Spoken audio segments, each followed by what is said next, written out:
Senja jatuh perlahan di balik kaca jendela apartemen mewah itu. Langit berwarna jingga keemasan, seperti lukisan yang digores dengan hati-hati. Udara sore itu terasa berat. Entah karena mendung yang tertahan atau karena suasana hati Neneng Aulia Prameswari yang tak bisa tenang sejak pagi. Perutnya yang membuncit kian menegangkan kulitnya. Tanda bahwa bayi yang ia kandung hampir siap menatap dunia. Kontraksi kecil kadang datang seperti kilatan petir singkat, membuatnya meringis, lalu mereda lagi. Ia tahu waktunya semakin dekat. Namun justru di saat-saat genting ini, Abi Ramadan Wijaya suaminya memilih untuk memberitahu kabar yang mengejutkan. Abi baru saja pulang, dengan koper besar yang sudah tertata rapi di dekat pintu. Wajahnya seperti biasa tampak tenang, bahkan menawan, seolah tak ada yang salah. Rambutnya disisir rapi, kemeja putihnya licin tanpa lipatan. Seorang pria yang di mata orang lain tampak sempurna tampan, mapan, karismatik. Hanya saja, bagi Neneng sore itu, sosok Abi terasa asing, begitu jauh meski duduk tak lebih dari 2 meter darinya. Sayang, aku harus keluar negeri besok. Ada urusan penting perusahaan yang tidak bisa ditunda, ucap Abi dengan suara lembut. Seolah kata-kata itu tidak menancapkan pisau di dada istrinya. Neneng menelan ludah, mencoba menstabilkan napas. Luar negeri? Besok? Suaranya terdengar parau, hampir bergetar. Tangannya yang pucat mengelus perutnya sendiri, mencari kekuatan dari kehidupan kecil yang bergerak di dalam sana. Abi mendekat, lalu menunduk dan mengecup keningnya. Doakan aku ya. Hanya beberapa hari. Setelah urusan ini selesai, aku janji akan selalu di sisimu. Janji. Kata itu menari-nari di kepala Neneng, namun tak lagi memberi ketenangan. Sudah terlalu sering janji itu diucapkan, terlalu sering juga ia menutup mata dari tanda-tanda kecil yang tak masuk akal. Telepon yang tiba-tiba dimatikan, rapat malam yang entah kenapa tidak pernah jelas, dan tatapan kosong Abi setiap kali ia mencoba membicarakan masa depan mereka bertiga. Semua itu berusaha ia abaikan, dengan alasan cinta, dengan harapan bahwa setelah bayi mereka lahir, segalanya akan membaik. Tapi nyatanya, semakin dekat hari kelahiran, semakin sering Abi pergi dengan alasan pekerjaan. Neneng tak kuasa menahan rasa kecewa. Di saat perutnya kian berat, tubuhnya ringkih, dan malam-malamnya penuh rasa nyeri, justru Abi akan pergi meninggalkannya. Bukankah seharusnya seorang suami berada di samping istrinya? Menenangkan, menjaga, memastikan segalanya baik-baik saja? Hening menyelimuti ruangan. Abi sibuk memeriksa berkas-berkas dalam tas kerjanya, seolah tak terganggu oleh kebisuan istrinya. Sementara Neneng hanya bisa menatap punggung pria itu, berusaha menahan air mata. Ia ingin berteriak, ingin memaksa Abi untuk tetap tinggal. Tapi suaranya tercekat di tenggorokan. Ia hanya bisa berbisik lirih, hampir tak terdengar. Abi, kenapa sekarang? Abi menoleh sekilas, lalu tersenyum tipis. Aku tahu ini berat. Tapi percayalah, aku lakukan semua ini untuk kita. Untuk masa depan anak kita. Masa depan. Kalimat itu terasa getir di telinga Neneng. Ia menoleh ke arah jendela, menatap langit yang mulai gelap. Burung-burung terbang kembali ke sarang. Namun hatinya terasa sepi, kosong. Sesuatu di dalam dirinya berbisik, bahwa perjalanan ini bukanlah sekadar dinas biasa. Ada rahasia yang tak ia ketahui, ada luka yang diam-diam menunggu untuk disayat. Sore itu berakhir tanpa pertengkaran, tanpa tangisan, hanya sepi yang menyesakan. Abi akhirnya masuk ke kamar, meninggalkan Neneng sendirian di ruang tamu. Bayangan tubuhnya menghilang di balik pintu, meninggalkan aroma parfum yang menempel di udara. Neneng duduk terpaku, tangannya masih mengelus perut. Bayinya menendang lembut, seakan memahami keresahan ibunya. Nak, bisiknya pelan, jangan takut. Ibu akan selalu ada untukmu, apapun yang terjadi. Malam turun perlahan, menyelimuti apartemen dengan kesunyian. Abi terlelap di kamar, sementara Neneng terjaga dengan pikiran yang tak berhenti berputar. Ia tak tahu, apakah ia benar-benar percaya dengan kata-kata suaminya, atau hanya sedang menipu dirinya sendiri agar tetap bertahan. Di balik janji manis itu, ada rahasia yang menunggu untuk terungkap dan rahasia itu akan menghancurkan segalanya. Neneng mencoba memejamkan mata, tapi pikirannya sibuk memutar ulang adegan tadi. Tatapan mata Abi terlalu datar ketika mengucapkan kata perpisahan itu. Tidak ada sorot kerinduan, tidak ada keengganan untuk meninggalkan istri yang sebentar lagi melahirkan. Yang ada hanya senyum tipis yang penuh rahasia. Senyum yang semakin lama semakin membuat hati Neneng teriris. Ia menggulingkan tubuh pelan, memeluk guling sambil mengusap perut. Bayinya kembali bergerak, seakan merespon kegelisahan sang ibu. "Tenang, nak," ucapnya dengan suara serak. "Sebentar lagi kamu lahir. Ibu janji, kita bisa lewati semua ini." Malam semakin larut. Hujan turun perlahan, mengetuk kaca jendela. Suara rintiknya seperti lantunan lagu sedih yang menemani kesepian Neneng. Dalam remang lampu kamar, ia melirik Abi yang tidur nyenyak di sisi ranjang. Wajahnya terlihat tenang tanpa beban. Ironis, pikirnya. Bagaimana bisa seorang suami tidur begitu damai sementara hati istrinya remuk? Beberapa kali, air mata Neneng jatuh tanpa bisa ditahan. Ia merasa seperti boneka porselen yang retak perlahan. Dari luar tampak utuh, namun di dalamnya hampir hancur. Ia ingin percaya, sungguh. Tapi intuisi seorang perempuan jarang salah. Ada sesuatu yang disembunyikan Abi. Dan kali ini, firasat itu begitu kuat, hampir menjerat lehernya. Di sela tangisnya yang teredam, Neneng berjanji dalam hati. Jika benar Abi menyimpan rahasia, maka suatu hari kebenaran itu akan terungkap. Dan ketika saat itu tiba, ia tidak akan tinggal diam.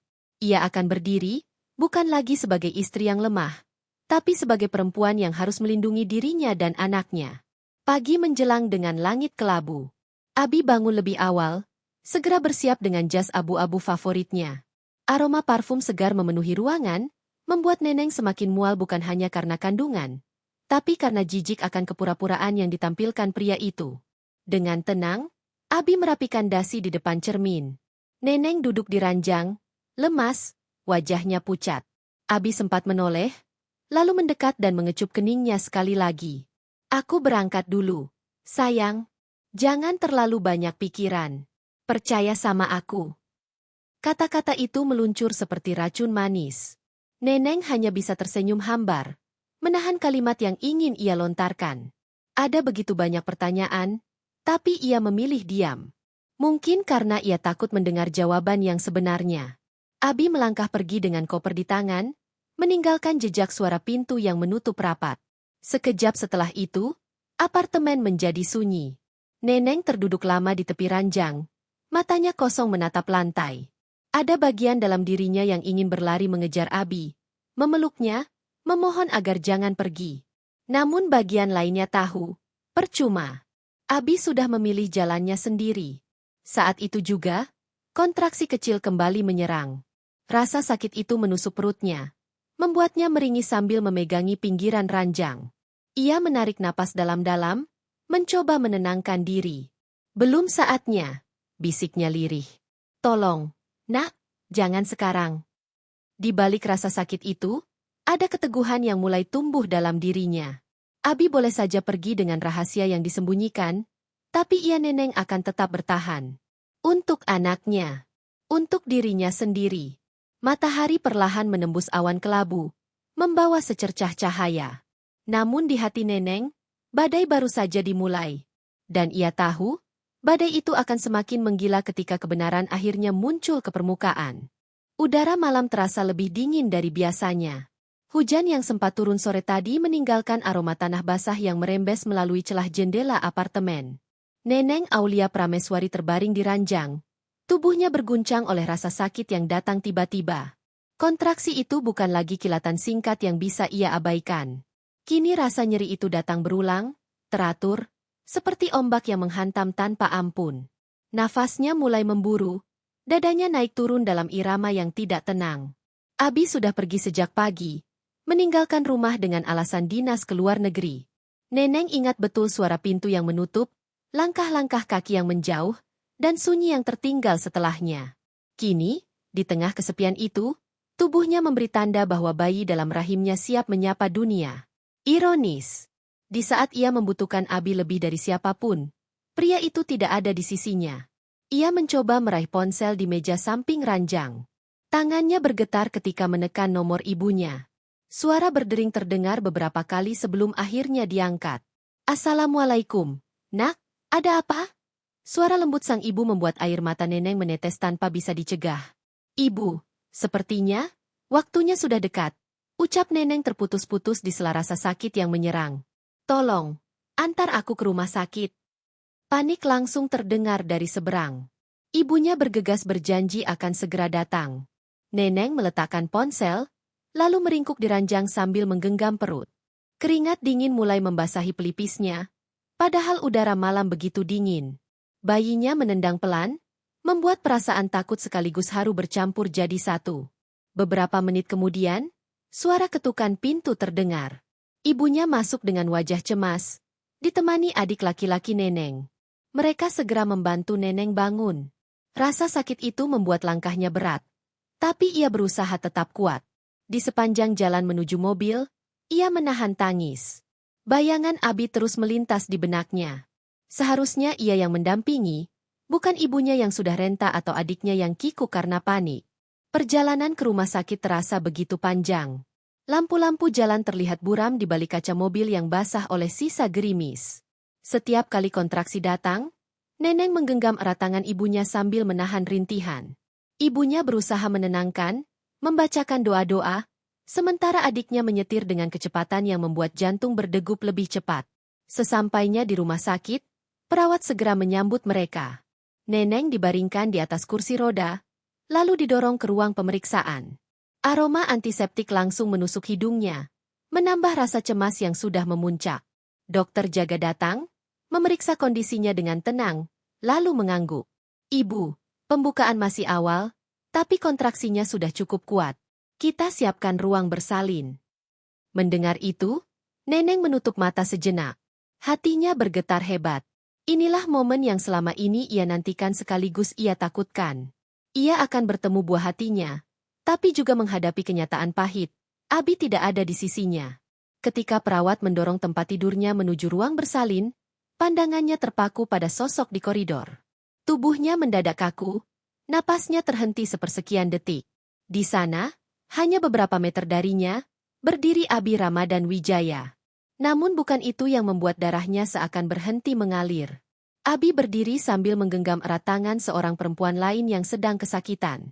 Perempuan hamil, dengan perut besar yang sama seperti dirinya. Dunia Neneng seakan berhenti berputar. Dentuman jantungnya lebih keras dari suara roda tempat tidur yang berderit. Ia tidak percaya pada apa yang dilihatnya. Abi suami yang katanya dinas ke luar negeri berdiri di rumah sakit yang sama, menemani perempuan lain yang juga hendak melahirkan. Wajah perempuan itu pucat, tapi di balik kesakitannya, sempat terlukis senyum penuh kemenangan ketika pandangan mereka bertemu. Perempuan itu, Putri Anindya Larasati. Nama yang sempat terdengar samar dalam gosip di telinga Neneng. Nama yang pernah ia abaikan karena lebih memilih percaya pada suaminya. Kini, nama itu muncul nyata, hadir bersama bukti yang tak terbantahkan. Abi terperangah melihat Neneng. Wajahnya pucat, seolah kehilangan kata-kata. Bibirnya terbuka, tapi tak ada suara yang keluar. Tangannya masih menggenggam erat jemari Putri, seakan takut kehilangan. Kontraksi kembali menyerang, membuat Neneng meringis kesakitan. Tapi kali ini, rasa sakit di tubuhnya kalah dibanding luka yang tercabik di hatinya. Air matanya jatuh deras, tanpa bisa dicegah. Pandangannya buram, namun ia masih sempat melihat senyum tipis Putri, senyum yang lebih menusuk daripada ribuan jarum. Perawat buru-buru mendorongnya ke ruang bersalin. Neneng ingin berteriak, ingin menanyakan semuanya pada Abi, ingin menampar wajah pengkhianatan itu. Namun suaranya tercekat, tertelan oleh rasa sakit yang tak tertahankan. Yang tersisa hanyalah tangisan dalam hati, jeritan tanpa suara, dan janji pada dirinya sendiri. Hari ini mungkin ia yang terluka, tapi suatu hari nanti, Abi dan Putri akan menyesal. Lampu-lampu ruang bersalin menyilaukan matanya. Aroma obat semakin menusuk. Suara perawat dan dokter bercampur dengan pekikan rasa sakitnya. Di sela kontraksi, bayangan Abi terus menghantui, berdiri bersama wanita lain di koridor. Sebuah pengkhianatan yang begitu nyata, yang tidak bisa lagi ditutupi dengan alasan apapun. Tangis Neneng pecah ketika rasa sakit memuncak. Tapi di balik tangis itu, ada amarah yang tumbuh, mengakar kuat. Ia sadar, saat bayi ini lahir, hidupnya akan berubah. Bukan hanya sebagai seorang ibu, tapi juga sebagai perempuan yang tidak akan membiarkan dirinya diinjak-injak. Abi boleh saja tersenyum manis di depan Putri, boleh saja berbohong dengan alasan dinas, tapi malam ini, kebenaran sudah menampakkan wajahnya. Dan kebenaran itu lebih menyakitkan daripada kontraksi yang mencabik tubuhnya. Di ruang bersalin yang penuh cahaya, Neneng memejamkan mata erat-erat. Ia bersiap menghadapi rasa sakit paling besar dalam hidupnya. Namun yang lebih besar dari rasa sakit itu adalah dendam yang perlahan tumbuh.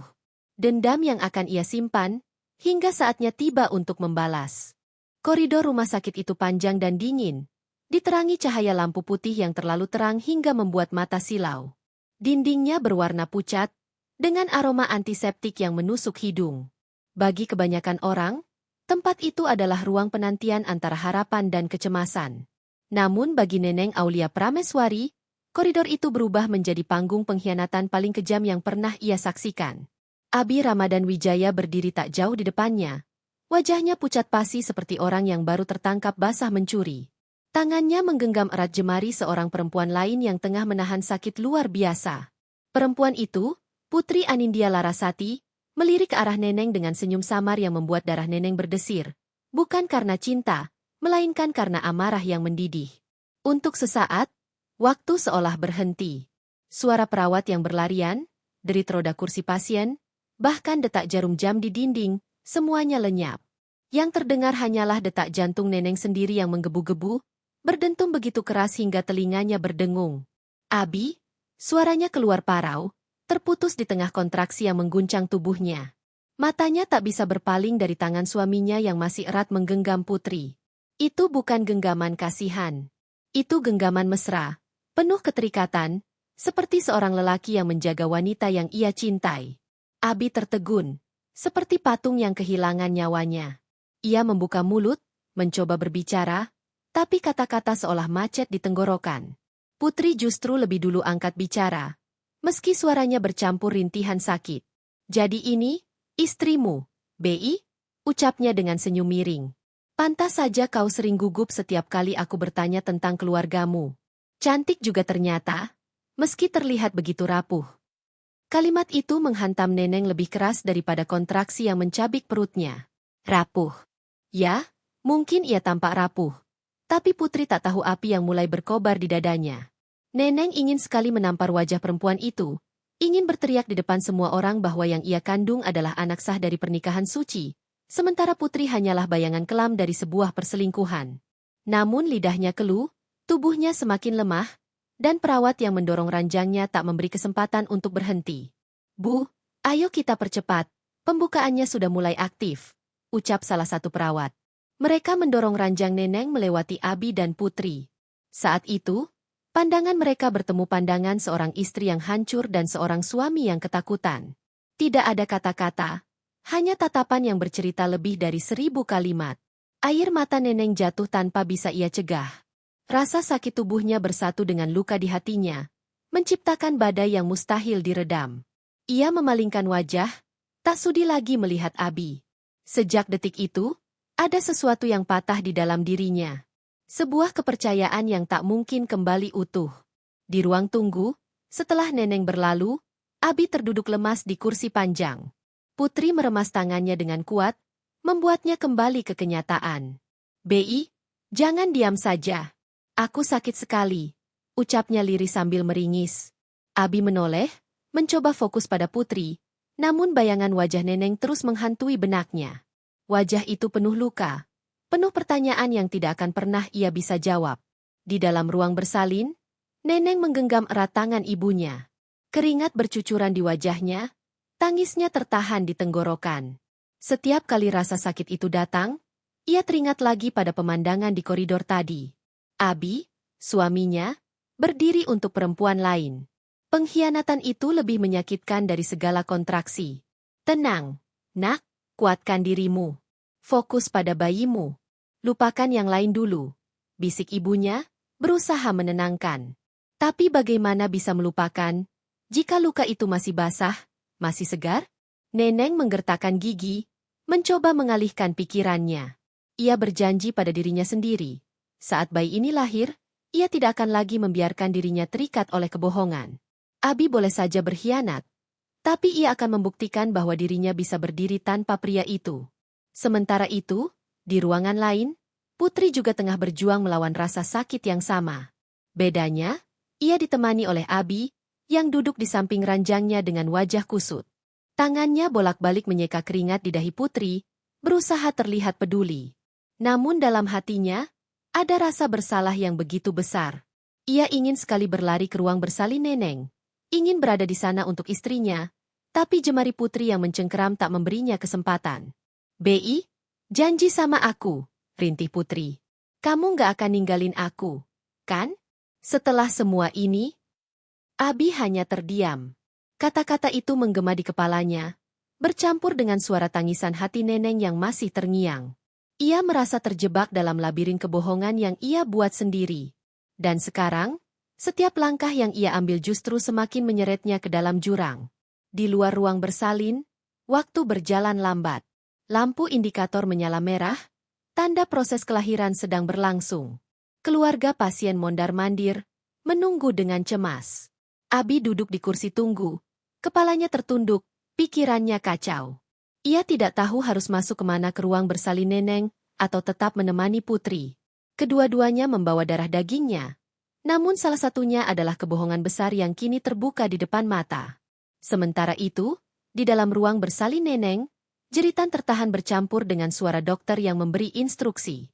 Setiap kali Neneng merasa ingin menyerah, bayangan wajah Abi bersama Putri muncul lagi, membakar amarahnya. Ia tidak akan menyerah.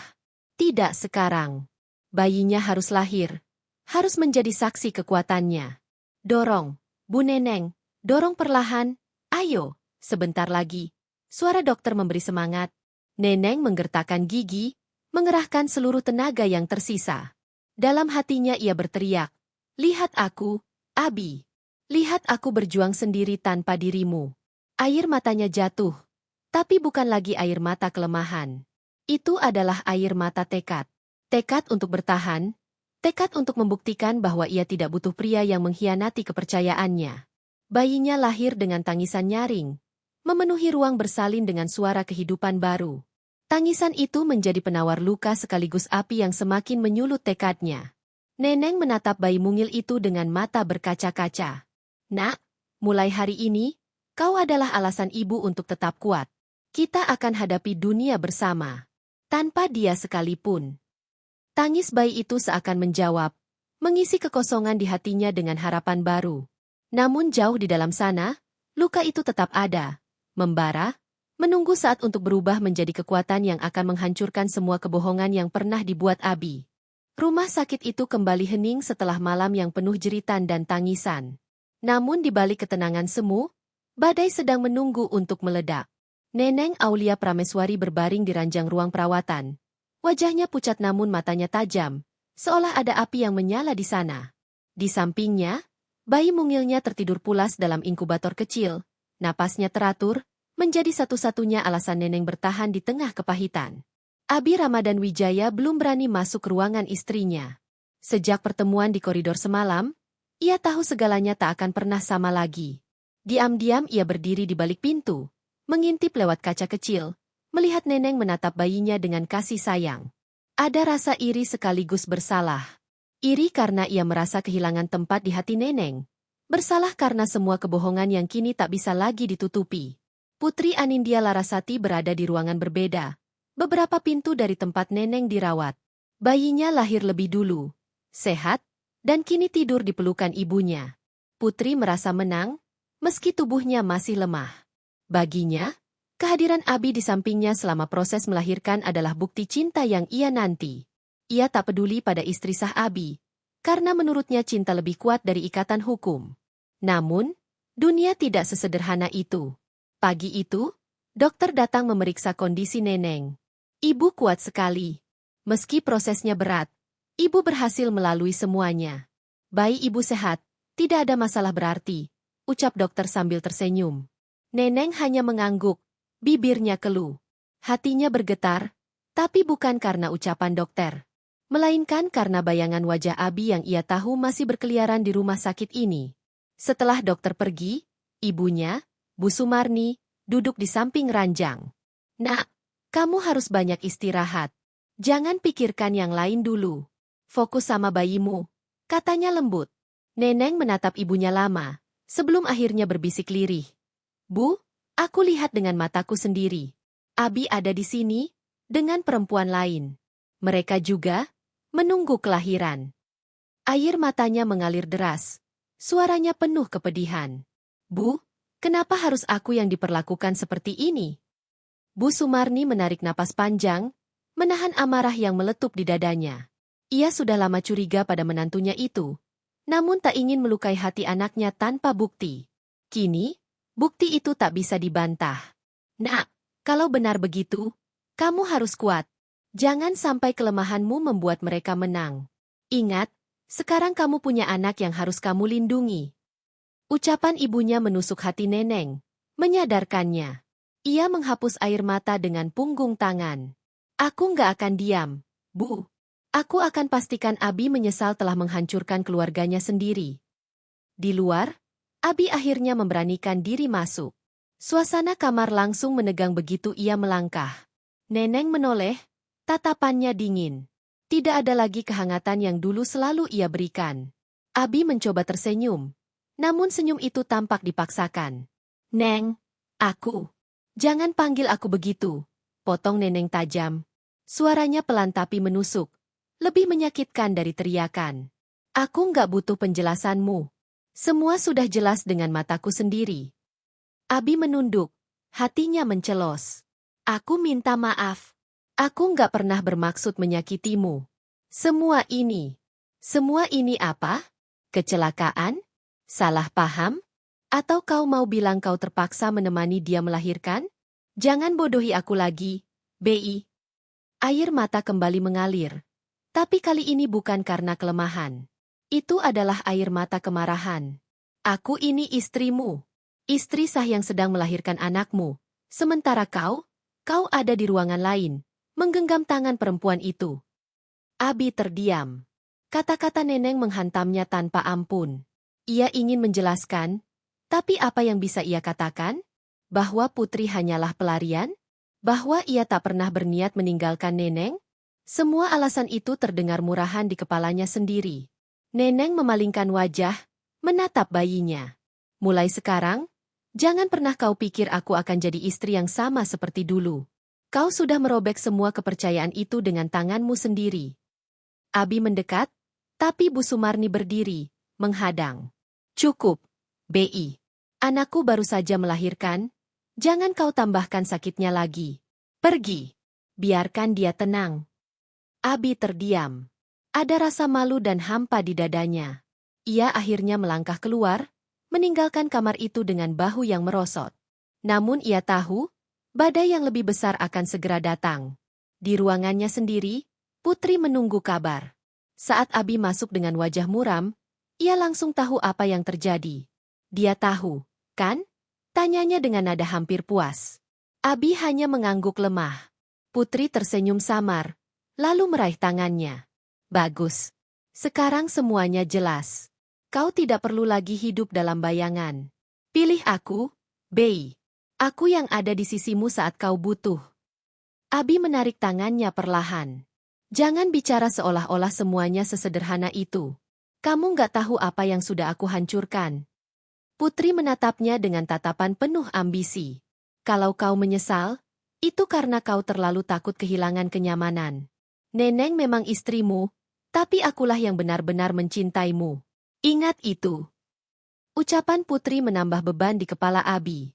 Ia berdiri di ambang pintu, terjebak antara dua dunia yang sama-sama menuntut. Namun satu hal pasti, kebohongannya kini terbongkar, dan tidak ada jalan untuk kembali seperti semula. Malam itu, Neneng duduk di samping inkubator bayinya. Ia menatap wajah mungil itu dengan penuh kasih, lalu berbisik pelan, "Nak, lihat baik-baik wajah ayahmu. Dia mungkin membawa darahmu, tapi dia sudah kehilangan hak untuk disebut ayah di hatiku. Mulai sekarang, kita akan hidup tanpa bergantung padanya." Di luar jendela, hujan turun deras, mengetuk kaca seperti irama kesedihan. Tapi bagi Neneng, setiap tetes hujan itu adalah penanda kelahiran tekad baru. Tekad untuk bangkit, membalas, dan memastikan Abi serta Putri menyesali setiap langkah pengkhianatan mereka. Pagi itu, Cahaya matahari menerobos tirai tipis jendela ruang perawatan. Hangatnya terasa kontras dengan dinginnya hati Neneng Aulia Prameswari. Ia duduk di tepi ranjang, tubuhnya masih lemah pasca melahirkan, tetapi matanya memancarkan tekad yang jauh lebih kuat daripada sebelumnya. Bayinya terlelap di pelukannya.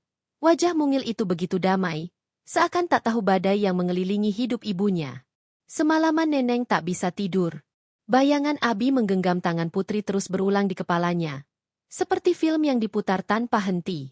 Setiap kali ia mencoba memejamkan mata, rasa sakit itu kembali menghantam, lebih tajam dari pisau. Luka pengkhianatan itu bukan sekadar goresan, melainkan jurang yang dalam, sulit disembuhkan. Namun di balik luka itu, lahir pula tekad baru. Tekad untuk membuat Abi dan Putri menyesali perbuatan mereka. Ibunya, Bu Sumarni, masuk membawa bubur hangat. "Nak, makanlah dulu. Kau butuh tenaga. Jangan biarkan dirimu jatuh sakit. Ingat, kau punya anak sekarang." Neneng mengangguk pelan, meletakkan bayinya ke dalam boks kecil di samping ranjang. Ia meraih sendok, namun tangannya bergetar. Bukan karena lemah, tapi karena amarah yang menumpuk. "Bu, aku nggak akan diam saja. Abi harus merasakan apa yang aku rasakan. Dia harus kehilangan segalanya." Bu Sumarni menatap putrinya dengan cemas. "Nak, balas dendam itu hanya akan melukai hatimu sendiri." Neneng tersenyum pahit. "Tidak, Bu. Aku tidak akan melukai diriku. Justru dengan membalas, aku akan menyembuhkan luka ini. Aku tidak ingin anakku tumbuh dengan melihat ibunya diinjak-injak." Di sisi lain rumah sakit, Abi Ramadan Wijaya duduk di ruang tunggu dengan wajah pucat. Matanya merah karena semalaman tak tidur. Kepalanya penuh kegelisahan. Putri Anindya Larasati masih dirawat, namun terus menuntut perhatian darinya. Abi merasa seperti terjepit di antara dua dunia, keluarga sahnya yang ia hancurkan, dan pelakor yang kini menahannya dengan bayi baru lahir. Ponselnya berdering. Nomor kantor. Dengan lesu, ia mengangkatnya. Suara sekretaris terdengar tegas. "Pak Abi, direktur menanyakan laporan perjalanan Anda ke luar negeri. Kenapa Bapak belum berangkat sesuai jadwal?" Abi terdiam. Ia bahkan lupa bahwa alasannya ke luar negeri hanyalah kebohongan untuk menutupi perselingkuhannya. Saya sedang ada urusan mendesak. Tolong bilang ke direktur saya akan segera menyusul." Setelah menutup telepon, Abi menunduk. Kebohongan yang satu menutup kebohongan lain, seperti benang kusut yang makin lama makin sulit diurai. Ia merasa semua sisi hidupnya mulai runtuh. Namun, entah kenapa, ia tak berani memilih. Ia tak bisa meninggalkan Neneng, tapi juga tak sanggup melepaskan Putri. Sementara itu, Neneng diam-diam mulai menyusun langkah. Malam sebelumnya, ia meminta Bu Sumarni membawakan dokumen perusahaan yang selama ini Abi kelola atas nama keluarga mereka. Sebagai anak tunggal dari keluarga pemilik perusahaan besar, Neneng tahu satu hal, Abi tak punya apa-apa tanpa dirinya. Semua jabatan, semua kekuasaan, semua kemewahan yang dimiliki Abi itu karena statusnya sebagai suami dari Neneng. Ia membuka map coklat berisi dokumen itu, menatap tanda tangan Abi di atas berbagai surat. Hatinya mengeras. Dia pikir aku hanya istri bodoh yang tidak tahu apa-apa. Padahal semua ini ada di tanganku. Aku bisa menjatuhkannya kapan saja. Tangannya bergetar, bukan lagi karena sakit, melainkan karena gairah dendam yang mengalir. Ia ingin segera pulang. Segera keluar dari rumah sakit ini, agar bisa menjalankan rencananya. Namun ia tahu, waktunya harus tepat. Abi harus merasakan rasa aman dulu, sebelum akhirnya dunianya runtuh di depan mata. Hari itu, Abi akhirnya memberanikan diri menemui Neneng lagi. Ia masuk ke kamar dengan wajah lelah. "Neng, aku tahu aku salah. Aku bodoh. Tapi tolong, jangan hukum aku terlalu keras. Aku masih ingin memperbaiki semuanya." Neneng menatapnya tajam, lalu menunduk menatap bayinya yang tertidur. "Kau ingin memperbaiki? Bagaimana caranya? Bi, kau pikir meminta maaf bisa menghapus semua luka yang kau buat? Kau pikir aku bisa melupakan kau menggenggam tangan perempuan lain saat aku melahirkan?" Abi terdiam. Hatinya hancur mendengar kata-kata itu.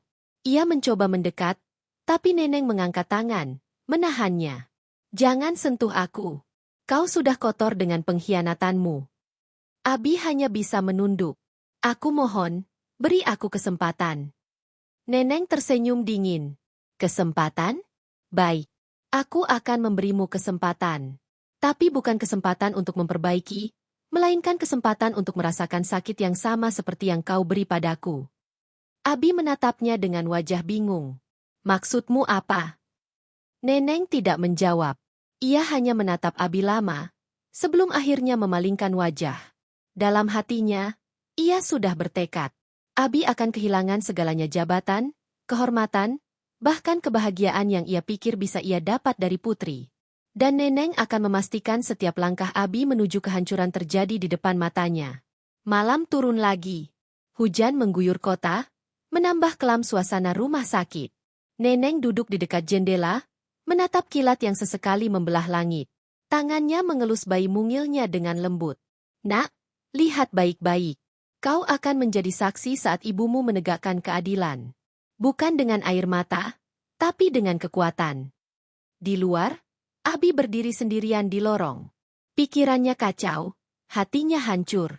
Ia merasa akan kehilangan segalanya.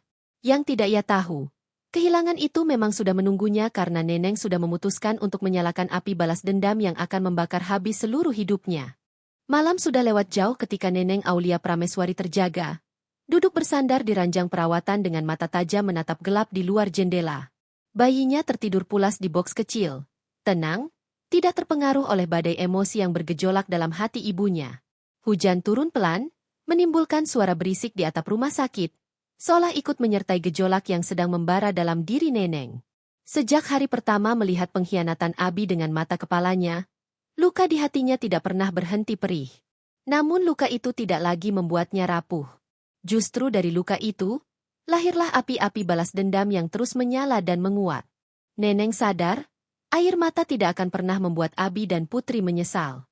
Hanya dengan menjatuhkan mereka, hanya dengan menghancurkan semua yang mereka banggakan, Neneng bisa mendapatkan keadilan. Pagi itu, setelah dokter memastikan kondisinya stabil, Neneng meminta kepulangan lebih cepat. Ia menolak berlama-lama di rumah sakit, tempat penuh kenangan pahit sekaligus saksi pengkhianatan Abi. Bu Sumarni sempat keberatan. Tapi Neneng menegaskan bahwa ia baik-baik saja dan ingin merawat bayinya di rumah. Dengan berat hati, ibunya menurut. Saat proses administrasi berjalan, Abi datang. Wajahnya lelah, namun ia tetap mencoba bersikap sebagai suami yang bertanggung jawab. Neng, aku yang urus semua biaya rumah sakit. Kamu tinggal pulang saja, fokus sama bayimu. Neneng hanya menatapnya dingin. Uang yang kau keluarkan bukan uangmu, BI. Itu uang dari perusahaan keluargaku. Jangan bangga seolah-olah kau yang membayar. Abi terdiam, wajahnya memucat. Ucapan itu menusuk, karena memang benar. Semua fasilitas, semua harta, semua jabatan, bahkan mobil mewah yang ia pakai semua berasal dari keluarga Neneng. Ia hanyalah menantu yang diberi kepercayaan mengelola. Tanpa Neneng, ia bukan siapa-siapa. Abi mencoba tersenyum. Aku hanya ingin membantumu. Neneng menggendong bayinya, lalu berjalan melewatinya tanpa menoleh. Aku tidak butuh bantuanmu lagi. Sesampainya di rumah, suasana hening menyambut. Rumah besar peninggalan orang tua Neneng terasa dingin. Namun bagi Neneng, ini adalah benteng yang akan ia gunakan untuk melancarkan rencananya. Bayinya ditempatkan di kamar khusus dengan pengasuh yang sudah disiapkan Bu Sumarni. Sementara itu, Neneng mulai membuka kembali map coklat berisi dokumen perusahaan. Ia menatap nama Abi yang tercetak sebagai direktur utama cabang perusahaan. Nama itu ada karena tanda tangannya. Bukan karena kemampuan, bukan karena kecerdikan, melainkan karena statusnya sebagai suami. Hatinya semakin mengeras. Waktunya aku cabut semua ini. Dia harus tahu siapa yang sebenarnya berkuasa. Malam-malam berikutnya, Neneng mulai menyusun strategi. Ia menghubungi pengacara keluarga, Pak Herman, yang sudah lama menjadi penasihat hukum. Mereka bertemu secara rahasia di ruang kerja rumah besar itu. Pak Herman, aku ingin mengubah struktur kepemimpinan. Abi tidak boleh lagi menjabat sebagai direktur. Semua kewenangan yang pernah aku berikan padanya, aku tarik kembali. Pak Herman mengangguk pelan. Nyonya, Itu hak Anda sepenuhnya. Semua saham dan hak kepemilikan ada di tangan Anda. Hanya saja, langkah ini pasti akan menimbulkan kegaduhan besar. Apakah Anda siap? Tatapan Neneng membara. Saya sudah tidak peduli dengan kegaduhan. Yang saya pedulikan adalah membuat Abi dan perempuan itu menyesal. Mereka harus jatuh, sejatuh-jatuhnya. Di sisi lain kota, Putri Anindya Larasati menikmati hari-hari barunya sebagai seorang ibu. Meski tubuhnya belum pulih sepenuhnya, ia merasa menang karena Abi sering datang menemuinya, meski terkadang hanya sebentar. Bagi Putri, itu adalah tanda cinta. Ia percaya Abi akan segera meninggalkan Neneng dan memilihnya. "Bi," ucap Putri suatu sore, sambil mengayun bayinya. "Aku ingin kita segera tinggal bersama. Aku tidak mau jadi rahasia lagi. Bukankah sekarang semua sudah terbuka?" Abi gelisah. Ia tidak bisa menjawab dengan jujur. Dalam hatinya, ia masih terikat pada Neneng, bukan karena cinta, melainkan karena kekuasaan dan harta. Ia tahu, jika ia benar-benar meninggalkan Neneng, semua kemewahan akan lenyap. Ia akan kembali menjadi lelaki biasa tanpa jabatan, tanpa harta. "Sabar dulu, Put. Semua butuh waktu." Putri cemberut, namun mencoba mengerti. "Aku sabar, tapi jangan terlalu lama. Aku tidak ingin bayiku tumbuh tanpa kepastian." Abi mengangguk, meski hatinya penuh resah. Ia tidak tahu bahwa rencana besar sudah menunggunya. Beberapa minggu kemudian, rapat besar perusahaan digelar. Abi datang dengan percaya diri, mengenakan jas rapi. Ia tidak tahu bahwa hari itu akan menjadi hari paling kelam dalam hidupnya. Semua direktur dan komisaris sudah hadir, termasuk Pak Herman yang duduk di samping Neneng. Saat rapat dimulai, Neneng berdiri. Wajahnya tenang, suaranya dingin tapi jelas. "Saya, sebagai pemilik sah mayoritas saham, memutuskan untuk melakukan restrukturisasi manajemen. Efektif mulai hari ini, Abi Ramadan Wijaya dicopot dari jabatannya sebagai direktur utama." Ruangan sontak hening. Semua mata tertuju pada Abi, yang wajahnya mendadak pucat pasi. "Apa maksudmu, Neng? Kau tidak bisa begitu saja." Neneng menatapnya tajam. "Aku bisa, Bei. Karena semua jabatanmu berasal dariku. Kau pikir kau siapa tanpa aku? Semua yang kau banggakan hanyalah pinjaman. Dan sekarang, aku cabut semuanya." Abi terdiam, tubuhnya lemas. Direktur lain hanya bisa berbisik-bisik. Sementara Pak Herman mengumumkan keputusan resmi. Mulai detik ini, semua kewenangan atas nama Abi Ramadan Wijaya dinyatakan tidak berlaku. Dokumen sudah ditandatangani dan disahkan. Abi merasa dunia runtuh. Semua yang ia banggakan lenyap dalam sekejap. Ia mencoba menatap Neneng, berharap ada belas kasihan, tapi yang ia lihat hanyalah tatapan dingin penuh kebencian. Kabar itu menyebar cepat. Putri mendengar berita pencopotan itu dari media bisnis sore hari. Ia panik, langsung menelepon Abi. "Bei, ini apa maksudnya? Katanya kau dicopot dari jabatan? Bagaimana nasib kita?" Abi hanya terdiam di ujung telepon. Suaranya lirih. Aku nggak tahu harus bagaimana." Putri marah. "Jadi semua ini hanya janji kosong? Kau bilang akan memilih aku, akan membangun hidup baru. Tapi tanpa jabatan, tanpa uang, kita bisa apa, Bi?" Abi merasa kepalanya meledak. Ia kehilangan segalanya dalam sekejap, dan kini Putri mulai goyah. Semua yang ia korbankan tiba-tiba terasa sia-sia. Sementara itu, Neneng berdiri di balkon rumah besar, menatap langit malam yang dipenuhi bintang. Angin malam menerpa wajahnya, membawa ketenangan setelah kemenangan pertamanya. "Ini baru awal, Bi. Kau pikir aku akan berhenti di sini? Tidak. Aku akan pastikan setiap langkahmu menuju kehancuran. Kau dan perempuan itu akan merasakan bagaimana rasanya hidup dalam penyesalan." Tangannya menggenggam pagar balkon erat-erat. Api di matanya semakin menyala. Balas dendam bukan lagi sekadar niat, melainkan misi. Misi yang akan ia jalankan sampai akhir.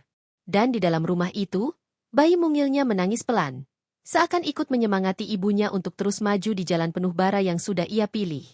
Pagi itu, Abi Ramadan Wijaya duduk termenung di teras rumah kontrakan kecil yang baru ia sewa. Semua yang ia miliki telah hilang dalam sekejap. Jabatan, fasilitas, bahkan gengsi yang selama ini ia banggakan, musnah begitu saja. Ia memandangi secangkir kopi hitam di tangannya, dingin tak tersentuh.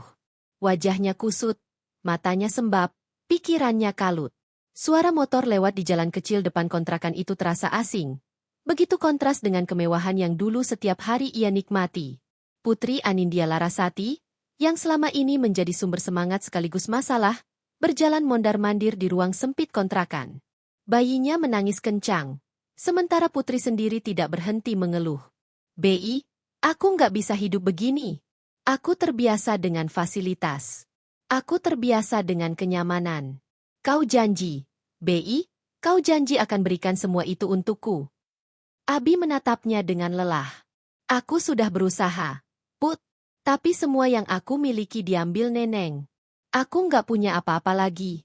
Kau kira mudah bagiku kehilangan semuanya?" Putri menatap Abi dengan penuh kemarahan. "Kalau begitu, apa gunanya aku memilihmu? Apa gunanya aku mengorbankan hidupku, hamil, melahirkan, semua demi cinta kita, kalau akhirnya aku cuma dapat kontrakan pengap dan tangisan bayi yang nggak berhenti?" Abi menunduk, gengsi dan harga dirinya terkoyak. Ia tahu, Putri tidak benar-benar mencintainya. Putri hanya mencintai apa yang melekat padanya. Jabatan, uang, kemewahan. Dan ketika semua itu hilang, cintanya pun ikut memudar. Di sisi lain, Neneng Aulia Prameswari menikmati kemenangan kecilnya. Rumah besar itu kembali terasa damai. Ia sibuk mengurus bayinya, tapi di sela-sela itu, ia terus merancang langkah berikutnya.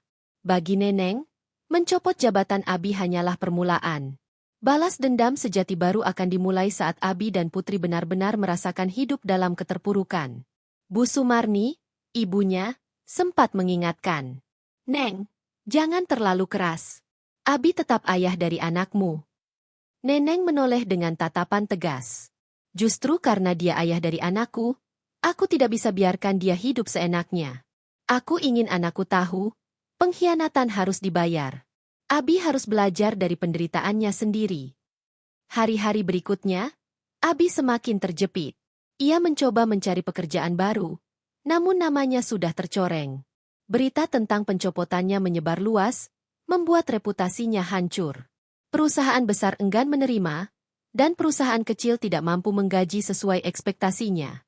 Abi mulai merasa dunia benar-benar menutup pintu untuknya.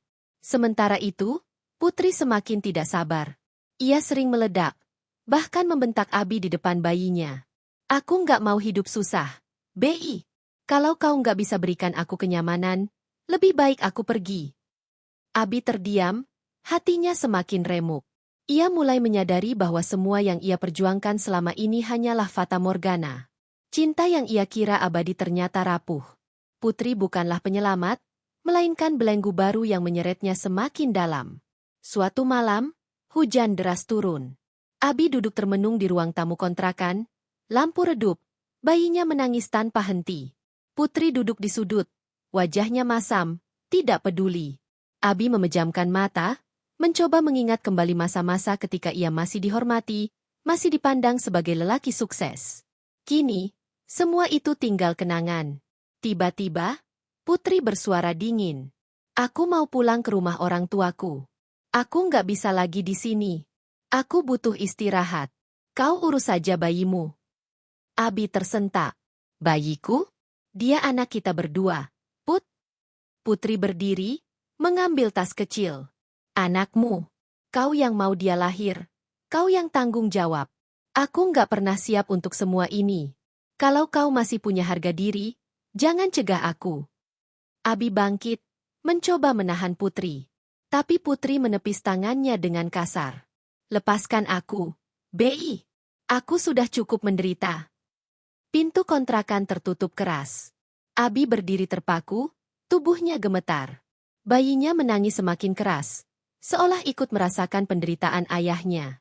Abi terjatuh ke lantai, air mata menetes deras. Untuk pertama kalinya, ia benar-benar sendirian. Tanpa jabatan, tanpa harta, tanpa cinta. Hanya ada tangisan bayi yang terus menuntut perhatian. Keesokan harinya, Kabar itu sampai ke telinga Neneng. Ia tersenyum tipis saat mendengar bahwa putri meninggalkan Abi. Bagus. Cinta palsu akhirnya hancur dengan sendirinya. Namun bagi Neneng, ini belum cukup. Ia ingin Abi merasakan betapa sulitnya membangun kembali hidup dari nol.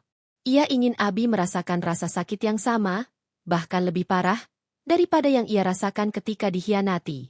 Pak Herman, sang pengacara, kembali dipanggil. Pak, aku ingin pastikan Abi tidak punya jalan untuk bangkit. Cari cara agar dia terikat hutang, atau pastikan namanya semakin buruk di mata bisnis. Aku tidak mau ada kesempatan kedua untuknya. Pak Herman mengangguk. Saya mengerti, Nyonya. Semua akan diatur. Neneng menatap bayinya yang tidur pulas. Senyum getir muncul di wajahnya. Anakku, kau akan jadi saksi bagaimana ibumu berdiri melawan pengkhianatan. Dan ayahmu akan belajar arti penyesalan seumur hidupnya. Di kontrakan, Abi berjuang sendirian. Ia belajar membuat susu, mengganti popok, menenangkan tangisan bayi di tengah malam. Namun kelelahan fisik dan batin membuatnya sering terpeleset dalam keputusasaan. Ia pernah hampir meninggalkan bayinya di depan rumah orang, tapi naluri sebagai ayah menahannya. Meski terpuruk, ia tahu, hanya anak itulah yang masih tersisa untuknya. Namun, kesetiaan bayi tidak cukup untuk menutup luka yang menganga. Setiap malam, Abi dihantui wajah Neneng yang dingin, penuh kebencian, dan wajah putri yang meninggalkannya tanpa penyesalan. Semua cinta yang ia banggakan kini hancur, tersisa hanya kehampaan. Abi mulai menyadari, mungkin inilah hukuman yang pantas untuknya. Malam di kontrakan itu terasa lebih panjang dari biasanya. Lampu temaram di ruang tamu memantulkan bayangan Abi Ramadan Wijaya yang duduk termenung dengan mata kosong. Bayinya terlelap di boks kayu reot yang ia beli dari pasar loak. Hujan menetes di atap seng, menimbulkan suara berisik yang menyayat hati. Hidup yang dulu dipenuhi kemewahan kini berubah menjadi kesunyian dan penderitaan. Abi tahu, inilah harga dari pengkhianatan. Hari-hari berjalan lambat, namun penuh beban. Abi bangun tiap dini hari karena tangisan bayi yang lapar. Ia belajar menyeduh susu, mengganti popok, dan menggendong dengan tangan yang gemetar. Semua terasa asing, berat, dan melelahkan. Ia pernah berkata pada dirinya sendiri bahwa ia kuat, tapi setiap malam ia menangis diam-diam, tidak mampu menghadapi kenyataan bahwa ia telah kehilangan segalanya. Tetangga di sekitar kontrakan sering mendengar tangisan bayi dan bisikan gosip mulai beredar. Kasihan ya, lelaki itu. Dulu katanya direktur perusahaan besar, sekarang jatuh miskin, tinggal di sini dengan bayi. Istrinya kabur entah kemana. Suara-suara itu menusuk telinga Abi, menambah beban yang sudah berat. Sementara itu, Neneng Aulia Prameswari menjalani hari dengan ketenangan semu. Bayinya tumbuh sehat, dikelilingi pengasuh dan perhatian keluarga. Namun di balik ketenangan itu, api dendam tetap menyala. Ia tidak berhenti mengikuti kabar Abi. Dari orang-orang kepercayaannya, ia tahu bahwa Abi kini hidup melarat, ditinggalkan putri, dan terjebak dalam kesulitan finansial. Dia sudah jatuh, Neng, kata Pak Herman suatu sore ketika mereka duduk di ruang kerja rumah besar. Reputasinya hancur. Tidak ada perusahaan yang mau menerima dia. Bahkan beberapa kolega lama menjauh, takut tercoreng namanya. Neneng mengangguk pelan. Itu belum cukup, Pak. Aku ingin dia benar-benar mengerti arti penyesalan. Aku ingin setiap langkahnya terasa berat. Biarkan dia mencicipi kesepian dan rasa tidak berharga. Itu baru permulaan. Abi sendiri mulai dihantui rasa bersalah yang tak tertahankan. Ia duduk di depan boks bayinya suatu malam, menatap wajah polos yang terlelap. Maafkan ayahmu, Nak. Ayah bodoh, ayah salah memilih jalan. Kalau saja ayah tidak tergoda, mungkin kita sekarang hidup nyaman bersama ibumu. Suaranya bergetar, air mata menetes jatuh di selimut tipis bayi itu. Penyesalan datang terlambat, tapi datang dengan kekuatan yang menghancurkan. Setiap kali ia teringat wajah Neneng, tatapan dingin yang menusuk hati, Abi merasa dadanya diremas. Ia menyesal, namun tidak tahu bagaimana cara memperbaiki segalanya. Sementara Putri Anindya Larasati hidup nyaman kembali di rumah orang tuanya. Ia meninggalkan Abi tanpa rasa bersalah. Baginya, Abi sudah tidak punya nilai. Aku harus cari jalan sendiri, katanya pada dirinya sendiri. Namun kabar bahwa Abi jatuh miskin dan sendirian bersama bayi membuatnya tersenyum sinis. Dia pantas mendapatkannya. Putri sibuk kembali mengejar kehidupan sosialnya. Ia menghadiri pesta, memamerkan tubuh langsing pasca melahirkan, dan kembali berburu pria kaya. Abi dan bayinya tidak pernah lagi ia pikirkan. Cinta yang dulu ia umbar hanya ilusi, hancur bersama hilangnya harta Abi. Abi berjuang mencari pekerjaan, meski hinaan dan penolakan terus ia terima. Ia mendatangi beberapa perusahaan kecil, menawarkan diri sebagai staf biasa. Namun begitu nama lengkapnya disebut, banyak yang menolak. Maaf, Pak Abi. Kami tidak bisa menerima Anda. Nama Anda terlalu banyak masalah. Abi pulang dengan langkah gontai, merasa harga dirinya diinjak-injak. Setiap kali menatap bayinya, ia hanya bisa berjanji dalam hati, aku akan tetap bertahan. Untukmu, Nak. Meski dunia menolak, aku tidak akan tinggalkanmu. Di tengah keterpurukan itu, Abi mulai sering sakit. Badannya kurus, matanya cekung, kulitnya pucat. Ia terlalu lelah bekerja serabutan sambil merawat bayi. Suatu malam, ia pingsan ketika sedang menidurkan bayinya. Untung tetangga mendengar tangisan panjang dan segera menolong. Abi dibawa ke puskesmas terdekat. Saat sadar, Abi menatap sekeliling. Dinding kusam, bau obat menusuk, tubuhnya lemah. Bayinya digendong tetangga, menangis keras. Abi merasa makin hancur. Aku bahkan tidak bisa menjaga diriku sendiri. Bagaimana aku bisa menjaga anakku? Pikirnya. Kabar itu, entah bagaimana, sampai juga ke telinga Neneng. Ia duduk di ruang tamu rumah besarnya, mendengarkan laporan orang suruhan. Abi jatuh pingsan. Bu. Sekarang dirawat di puskesmas. Neneng terdiam lama. Ada seberkas rasa iba yang menyelinap, namun cepat ia tepis. Biar saja. Itu bagian dari jalan penyesalannya. Namun malam itu, ketika ia menatap bayinya yang tertidur damai, hati Neneng sedikit goyah. Bagaimanapun juga, dia ayahmu, bisiknya pada sang bayi. Tapi aku tidak bisa memaafkan dia semudah itu. Tidak setelah semua yang dia lakukan. Hari-hari berikutnya menjadi neraka bagi Abi. Ia dipandang rendah, dijauhi teman, ditinggalkan kekasih, dan dihantui rasa bersalah. Namun di balik semua itu, lahirlah kesadaran baru. Ia mulai menulis di buku tua yang ia temukan. Setiap malam, ia menuliskan penyesalan, doa, dan janji untuk berubah. Jika suatu saat aku diberi kesempatan, aku akan menebus semuanya. Aku akan membuktikan bahwa aku masih bisa menjadi ayah yang baik. Neneng mendengar kabar itu dari salah satu pengasuh yang kebetulan tetangga Abi bercerita. Awalnya ia hanya tersenyum dingin, menganggap itu bagian dari penderitaan Abi. Namun lama-lama, ia mulai merasa aneh. Ada bagian kecil dalam dirinya yang ingin tahu apakah Abi benar-benar menyesal, atau hanya berpura-pura. Api dendamnya masih menyala. Namun di sela-selanya, kerikil kecil bernama keraguan mulai muncul. Apakah aku harus terus membuatnya menderita? Atau biarkan dia berjuang dengan jalannya sendiri? Pertanyaan itu menghantui Neneng, meski ia belum berani mencari jawabannya. Baginya, balas dendam belum selesai. Abi belum cukup hancur. Namun malam-malam semakin panjang, dan dalam diam, hatinya mulai bimbang. Abi dikontrakan terus melawan hidup. Setiap tangisan bayi adalah cambuk baginya untuk tetap bangkit. Ia mulai bekerja serabutan, menjadi kuli angkut di pasar, mengantar barang dengan upah seadanya. Keringat bercucuran, tubuhnya makin kurus. Tapi bayinya tetap ia gendong dengan penuh kasih sayang. Semua orang terkejut melihat perubahan itu. Tetangga mulai berbisik lain. Kasihan ya, tapi lihat, dia berusaha. Mungkin dia memang sudah menyesal. Abi tidak peduli dengan gosip. Yang ia tahu, jalan penyesalan panjang ini harus ia tempuh. Dan ia akan terus berjalan, meski jalannya penuh luka. Di kejauhan, Neneng berdiri di balkon rumah besar, menatap bintang-bintang. Ia menggenggam tangannya erat.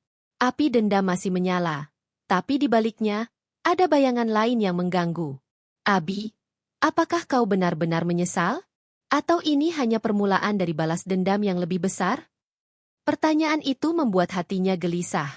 Balas dendam dan penyesalan kini saling berhadapan, membuka jalan ke masa depan yang masih penuh misteri. Langit sore tampak muram ketika Neneng Aulia Prameswari berdiri di tepi balkon rumah besarnya. Angin bertiup kencang, menggoyang dedaunan pohon mangga tua di halaman. Pandangannya kosong, pikirannya berkecamuk. Laporan demi laporan dari orang suruhannya terus masuk. Abi kini semakin terpuruk, tapi di sisi lain ia juga mulai menunjukkan perubahan. Ia bekerja keras, tidak lagi bergantung pada siapapun, bahkan merawat bayinya seorang diri. Bayi yang sama-sama lahir di hari penuh luka itu. Neneng menggenggam pagar balkon erat-erat. Api dendam dalam dirinya masih menyala. Namun ada sesuatu yang perlahan menggerogoti keyakinannya. Hatinya mulai bertanya, apakah membiarkan Abi hancur sepenuhnya benar-benar akan menyembuhkan lukaku? Pertanyaan itu terus menggema, membuatnya gelisah. Di kontrakan reyot yang hanya diterangi satu bohlam redup, Abi Ramadan Wijaya duduk dengan tubuh letih. Keringat masih menetes di pelipisnya setelah seharian bekerja sebagai kuli angkut di pasar. Bayinya terlelap di pangkuannya. Wajah polos itu menjadi satu-satunya alasan Abi tetap bertahan. Maafkan ayahmu, nak, bisiknya lirih. Ayah sedang belajar. Ayah salah, tapi ayah ingin berubah. Demi kamu. Setiap kata itu bagai doa yang ia tuliskan ulang di dalam hatinya. Abi sadar, semua kesalahan masa lalu tidak bisa dihapus. Ia telah menghancurkan hati istrinya, mengkhianati cinta, dan membuang kepercayaan. Namun, ia tidak ingin hidupnya berakhir hanya dengan penyesalan. Ia ingin menebus, meski jalannya panjang dan penuh luka. Suatu siang, Bu Sumarni ibunda Neneng datang menemui anaknya. Wajahnya terlihat cemas, ada kerut dalam yang sulit disembunyikan. Neng, ibu dengar kabar Abi makin susah hidupnya. Dia benar-benar jatuh miskin. Neng, apa kau tidak kasihan? Neneng menoleh cepat. Matanya berkaca-kaca tapi penuh emosi. Kasihan, Bu? Apa ibu lupa bagaimana dia mempermalukan aku? Bagaimana dia meninggalkanku saat aku akan melahirkan? Demi menemani perempuan itu? Aku tidak bisa lupa, Bu. Luka ini terlalu dalam. Bu Sumarni menghela napas panjang. Ibu tahu. Neng, ibu juga marah pada Abi. Tapi dendam tidak akan membuat hatimu tenang. Anakmu akan tumbuh besar, dan dia berhak tahu siapa ayahnya. Kau mau terus hidup dalam kebencian di depan anakmu? Kata-kata itu menusuk hati Neneng. Ia tidak menjawab, hanya terdiam, membiarkan air matanya jatuh tanpa suara. Dalam hatinya, perang semakin keras. Antara dendam yang ingin terus ia pupuk, atau benih maaf yang mulai tumbuh perlahan. Sementara itu, Abi semakin larut dalam perjalanan penyesalannya. Ia mulai menulis surat-surat yang tidak pernah dikirimkan. Surat-surat itu ditujukan kepada Neneng dan anaknya. Isinya penuh penyesalan, pengakuan, dan doa. Ia tahu, mungkin Neneng tidak akan pernah membacanya. Namun dengan menulis, ia merasa sedikit lega. Neng, aku tahu kau membenciku. Aku pantas dibenci. Tapi percayalah, setiap malam aku menyesal. Aku tidak mencari pembenaran. Aku hanya ingin kau tahu. Aku berubah. Aku belajar dari kesalahan. Jika Tuhan memberi kesempatan, aku ingin menebus segalanya. Jika tidak, biarlah penyesalan ini menjadi penebus dosaku sampai mati. Surat-surat itu ia simpan dalam kotak kecil di bawah ranjang kontrakan, seolah menyimpan sisa-sisa harapan yang rapuh. Hari berganti, kabar demi kabar terus sampai ke telinga Neneng. Suatu sore, ia menerima laporan bahwa Abi hampir kehilangan kontrakan karena tunggakan sewa. Namun alih-alih menyerah, Abi bekerja lebih keras, mengangkut beras dari pasar ke gudang hingga larut malam. Tangannya penuh luka, tubuhnya kurus. Tapi ia tetap pulang dengan membawa sebungkus kecil susu untuk bayinya. Laporan itu membuat hati Neneng semakin kalut. Mengapa dia tidak menyerah saja? Mengapa dia memilih bertahan? Gumamnya dalam hati. Ada rasa bangga yang ia benci untuk akui, bercampur dengan kebencian yang belum padam. Suatu malam, ketika hujan deras mengguyur kota, Abi kembali jatuh sakit. Demam tinggi membuat tubuhnya menggigil. Ia berusaha menenangkan bayinya yang menangis, tapi tubuhnya terlalu lemah. Dengan sisa tenaga, ia menyalakan lilin kecil karena listrik padam. Bayinya menangis semakin keras, membuat tetangga panik. Salah satu tetangga akhirnya melapor ke pihak puskesmas. Kabar itu lagi-lagi sampai ke telinga Neneng. Ia duduk di ruang tamu, mendengarkan kabar itu dengan hati bergetar. Untuk pertama kalinya, ia merasakan dorongan kuat untuk menjenguk. Tapi gengsinya menahan. Tidak, aku tidak boleh luluh. Dia harus menanggung semua akibat dari perbuatannya. Namun air matanya jatuh tanpa ia sadari. Beberapa hari kemudian, Abi mulai pulih. Ia kembali ke pasar, bekerja dengan tenaga seadanya. Orang-orang yang dulu meremehkan mulai melihatnya berbeda. Dia memang jatuh, tapi lihat, dia masih mau berjuang. Mungkin dia benar-benar menyesal, kata seorang pedagang. Suara-suara itu sampai ke telinga Neneng melalui jalur laporan orang suruhannya. Kali ini, Neneng tidak bisa menutup telinganya. Kata-kata itu menusuk hatinya. Benarkah Abi sudah berubah? Benarkah penyesalannya tulus? Ataukah ini hanya cara untuk mencari simpati? Pertarungan batin Neneng semakin keras. Malam-malamnya dipenuhi mimpi buruk. Dalam mimpinya, ia melihat Abi duduk sendirian di ruangan gelap, memanggil namanya dengan suara lemah. Ia terbangun dengan keringat dingin, hatinya berdebar. Apa yang harus kulakukan? Ya Allah, haruskah aku terus membenci? Atau mencoba membuka pintu maaf? Bu Sumarni kembali mengingatkan suatu malam. Neng, dendam memang manis di awal. Tapi lama-lama, ia akan membakar hatimu sendiri. Maaf memang pahit di awal, tapi bisa jadi obat. Kau yang harus memilih jalanmu. Neneng menangis lama malam itu, menggenggam tangan bayinya. Dalam tangisan itu, ia berjanji hanya satu hal, anakku, aku tidak akan biarkan kau tumbuh dalam kebencian. Tapi ibumu juga tidak bisa melupakan begitu saja. Abi, di sisi lain, terus menulis surat. Kali ini, ia menuliskan doa untuk anaknya. Nak, jika suatu hari kau membaca ini, ketahuilah ayahmu adalah lelaki bodoh yang mengkhianati ibumu. Tapi ayah belajar dari kesalahan. Ayah mencintaimu, meski dunia membenci ayah. Ia menyimpan surat itu dengan hati-hati, berharap suatu hari bisa sampai ke tangan putranya. Hari demi hari, Neneng dan Abi sama-sama terjebak dalam pergulatan batin. Neneng dihadapkan pada pilihan sulit, terus memupuk dendam atau mencoba membuka hati untuk maaf. Abi terjebak dalam penyesalan yang dalam, tapi mulai menemukan makna hidup baru sebagai ayah. Dua hati yang dulu terikat cinta kini terpisah oleh jurang pengkhianatan. Namun di dalamnya ada benih-benih yang perlahan tumbuh. Benih penyesalan, benih keraguan, dan mungkin benih maaf. Langit malam kembali penuh bintang ketika Neneng berdiri di balkon. Kali ini, ia tidak hanya merasakan api dendam, tapi juga beban yang berat di dadanya. Abi, apakah aku mampu memaafkanmu? Atau aku akan terus membiarkan dendam ini menguasai hidupku? Pertanyaan itu menggantung di udara, belum terjawab, namun semakin mendesak untuk diselesaikan. Senja menurunkan tirainya dengan cahaya jingga yang menembus kaca jendela rumah besar milik Neneng Aulia Prameswari. Hari itu terasa berbeda. Udara kental, langkah-langkah terasa berat, seolah semesta pun menahan napas. Setelah perjalanan panjang penuh luka, dendam, dan air mata, akhirnya Neneng tahu, saat penentuan telah tiba. Beberapa minggu terakhir, hati Neneng terus digelayuti pertarungan batin. Ia melihat Abi Ramadan Wijaya jatuh, lalu bangkit kembali meski tertatih. Ia mendengar kabar tentang perjuangan Abi membesarkan anak dari rahim putri seorang diri, tanpa siapapun di sisinya. Putri sendiri sudah lama meninggalkan Abi, memilih pria lain yang lebih mapan, meninggalkan bayi mungil itu begitu saja. Semua kabar itu datang berulang, menusuk hati Neneng. Namun setiap kali ia teringat hari kelam di rumah sakit saat ia melihat Abi di sisi putri, sementara dirinya sendirian menahan sakit melahirkan amarah itu kembali menyala. Luka itu masih segar, seolah baru kemarin terjadi. Baginya, itu adalah pengkhianatan yang tak bisa dimaafkan. Kini, Abi hanya tinggal bayangan dari dirinya yang dulu, bukan lagi seorang lelaki berjas rapi dengan jabatan mentereng, melainkan seorang ayah miskin yang bekerja keras demi sekadar membeli susu untuk anak-anaknya. Semua itu adalah hasil dari balasan Neneng. Ia sendiri yang mencopot jabatan Abi, menjatuhkannya ke jurang kehinaan. Tapi pertanyaan besar terus menghantui. Apakah semua ini cukup? Apakah aku benar-benar puas melihatnya hancur?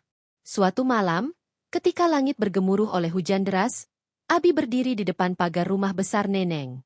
Bajunya basah kuyup, tangannya memegang kotak kecil yang ia jaga selama ini. Wajahnya pucat, tubuhnya gemetar, tapi sorot matanya berbeda. Tidak lagi arogan, tidak lagi penuh tipu daya. Ada kerendahan hati yang tulus. "Assalamualaikum, Neng." Suaranya bergetar, hampir tenggelam dalam suara hujan. Neneng, yang kebetulan berdiri di ruang tamu, tertegun. Dadanya berdebar. Antara ingin berlari keluar atau tetap berdiri membeku. Ia memilih keluar, meski langkahnya berat. Dan di sanalah ia melihat Abi, basah kuyup, seperti pengemis yang memohon belas kasihan. Abi menundukkan kepala. "Aku tidak pantas berdiri di sini. Tapi ada sesuatu yang harus kuserahkan." Ia membuka kotak kecil itu dengan tangan bergetar. Isinya adalah puluhan surat yang selama ini ia tulis, tapi tak pernah dikirim. Semua ditujukan pada Neneng dan anak mereka. "Aku tahu aku sudah menghancurkanmu. Aku tidak berharap kau memaafkan. Aku hanya ingin kau tahu, aku benar-benar menyesal. Semua kesalahanku, biarlah aku yang menanggung. Tapi jangan biarkan kebencian ini merusak hatimu selamanya, Neng. Demi anak kita." Kata-kata itu membuat jantung Neneng bergetar. Air mata hampir jatuh, tapi ia cepat-cepat menahannya. "Kau pikir dengan surat-surat ini semua bisa selesai, Bi? Dengan kata-kata indahmu aku bisa lupa bagaimana kau menusukku dari belakang." Suaranya tajam, penuh luka. Abi tidak membantah.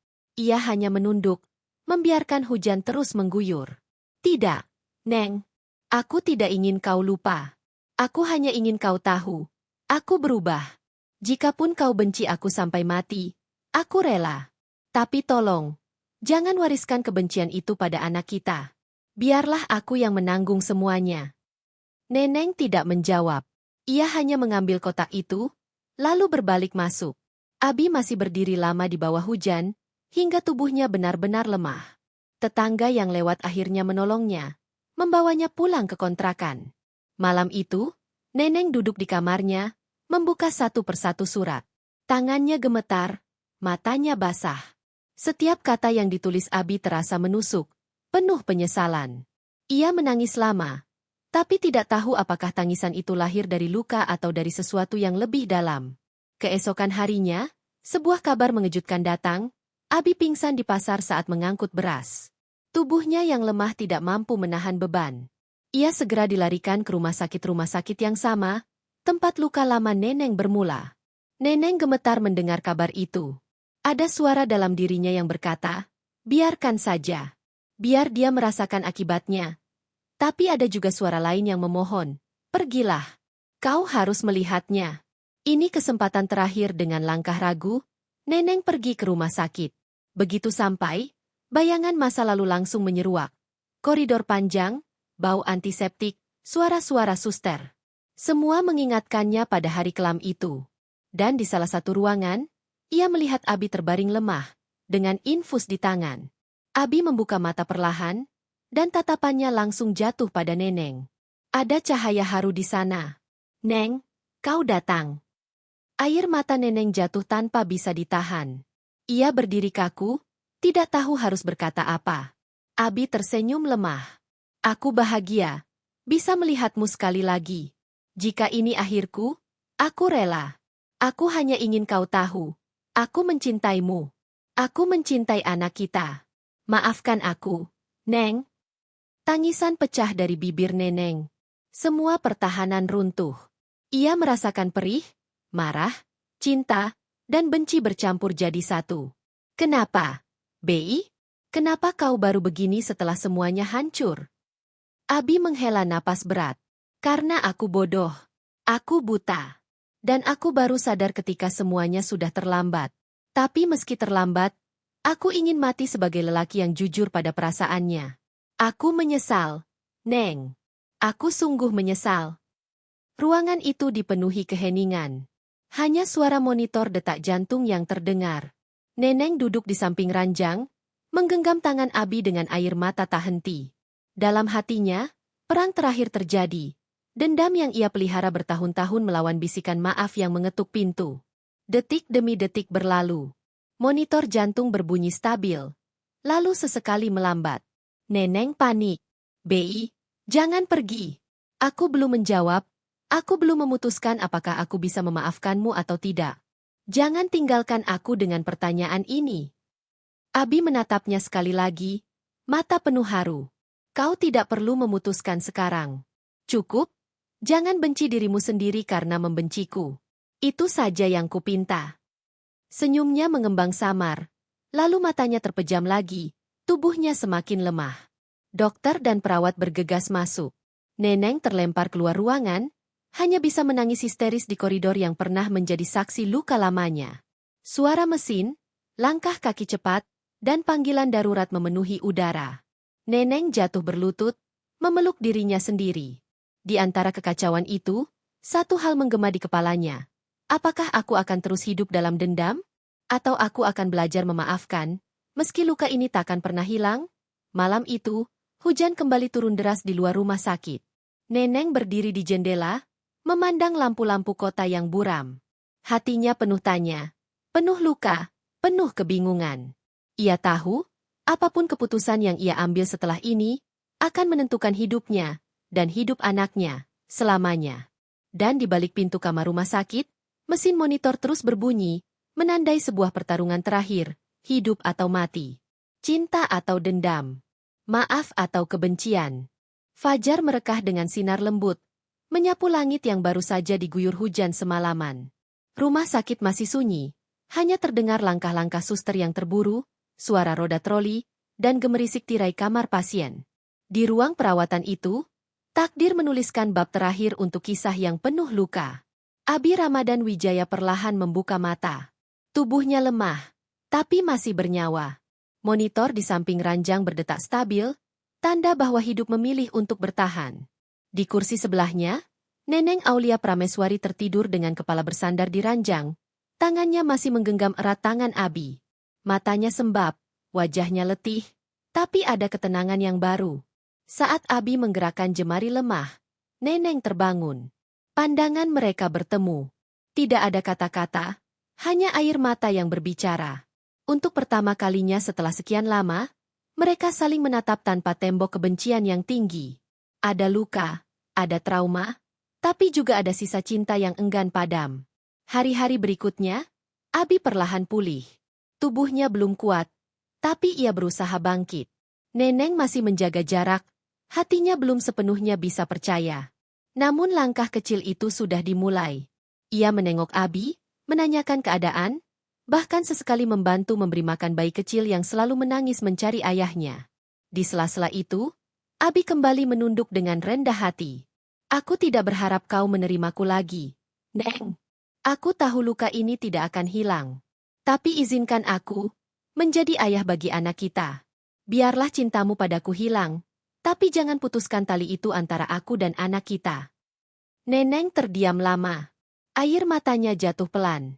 Aku tidak tahu apakah bisa memaafkanmu sepenuhnya, Bi. Tapi aku juga tidak ingin anakku tumbuh tanpa ayah. Itu terlalu kejam. Suaranya parau, tapi jujur. Abi mengangguk. Itu sudah lebih dari cukup bagiku. Waktu berjalan. Abi mulai bekerja dengan lebih teratur, bukan lagi hanya kuli pasar, tapi perlahan dipercaya mengurus gudang kecil beras. Kerja kerasnya yang konsisten membuat orang kembali menaruh respek. Ia tidak lagi hidup dalam kemewahan, tapi dalam ketulusan. Dan itulah yang akhirnya membuat Neneng mulai percaya, meski perlahan. Mereka tak pernah kembali seperti dulu. Cinta mereka telah luka parah, dan luka itu meninggalkan bekas. Tapi mereka belajar menemukan bentuk baru dari hubungan. Bukan lagi sepasang kekasih yang sempurna, melainkan dua orang tua yang berjuang bersama demi anak mereka. Putri Anindya Larasati? Ia hanyalah bayangan masa lalu. Setelah meninggalkan Abi dan anaknya, ia hidup dalam bayang-bayang penyesalan sendiri. Lelaki yang ia pilih ternyata hanya menjadikannya permainan. Ia jatuh dalam kesepian, tanpa Abi, tanpa anak, tanpa cinta sejati. Kabar tentang dirinya hanya datang sesekali, samar, hingga akhirnya menghilang seperti kabut. Neneng tidak peduli lagi, Abi pun tidak menoleh ke belakang. Tahun-tahun berganti. Anak-anak tumbuh. Abi dan Neneng tetap berdiri di samping mereka. Ada hari-hari penuh tawa, ada juga hari penuh tangis. Tapi satu hal yang pasti, mereka memilih jalan yang tidak lagi dikuasai dendam. Neneng tidak pernah lupa luka itu. Tapi ia juga tidak membiarkan luka mengendalikan hidupnya. Abi pun tidak pernah berhenti menebus. Dengan cara paling sederhana. Hadir, bertanggung jawab, dan tidak pergi lagi. Suatu malam, ketika anak-anak sudah tidur, Neneng berdiri di balkon yang dulu menjadi saksi hatinya berkecamuk. Angin malam berhembus, membawa aroma tanah basah setelah hujan. Abi berdiri di sampingnya, diam. Lama-lama, ia berkata pelan, "Terima kasih, Neng. Karena meski aku tidak pantas, kau masih memberiku kesempatan untuk hidup, setidaknya sebagai seorang ayah." Neneng menoleh, menatapnya dengan mata yang tidak lagi penuh benci. "Jangan sia-siakan kesempatan itu, Bi. Karena jika kau melakukannya lagi, aku tidak akan pernah bisa memaafkanmu." Abi menunduk, mengangguk penuh kesungguhan. "Aku tidak akan mengulanginya. Aku bersumpah, sampai mati." Dan malam itu, bintang-bintang tampak lebih terang. Hidup tidak selalu memberi jalan yang mudah. Kadang ia melukai, menghancurkan, lalu memaksa untuk memilih, terjebak dalam kebencian, atau melangkah dengan maaf. Neneng telah memilih jalannya. Bukan berarti luka itu hilang, tapi ia memilih tidak lagi diperbudak olehnya. Abi, di sisi lain, menemukan arti hidup dalam penebusan. Bukan dengan kata-kata, tapi dengan perbuatan. Hari demi hari, ia menata ulang serpihan hidup yang pernah ia hancurkan sendiri. Akhir cerita mereka bukanlah dongeng penuh bahagia. Tidak ada pelukan romantis, tidak ada janji cinta abadi yang manis. Yang ada hanyalah kenyataan. Dua orang yang terluka, memilih bangkit, dan menemukan bentuk baru dari kebersamaan. Itu bukan cinta sempurna, tapi cinta yang nyata. Dan mungkin, dalam ketidaksempurnaan itulah, mereka akhirnya benar-benar menemukan arti keluarga.